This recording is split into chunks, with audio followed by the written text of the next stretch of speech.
Maswerteng gabi po mga ka-STL. Narito na pong resulta ng STL Muntinlupa para sa araw na to, 3rd draw, November 28, 2024. Araw ng Huwebes, naway ang mga natayaan nyo pong mga numero kanina ay manalo nawa ngayong gabing ito, 9 PM. Kaya kunin nyo na po ang inyong mga tickets. Narito na po ang resulta. Ang mga numerong nanalo sa STL Muntinlupa ngayong gabing ito, November 28, 2024, 9 PM, third draw result, 2 at 31 in exact order. Sa lahat po ng tumaya kanina sa STL Muntinlupa para sa third draw ng 2 at 31, congrats po sa inyo. Panalo po kayo. Again, 2 at 31 in exact order.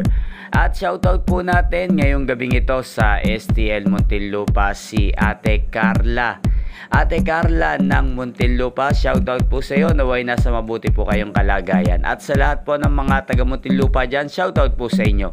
Inyo pong napanood ang resulta ng STL Muntinlupa sa channel na to, Roderick Hernandez TV. Magkita-kita pong muli tayo bukas ng alas 11 ng umaga.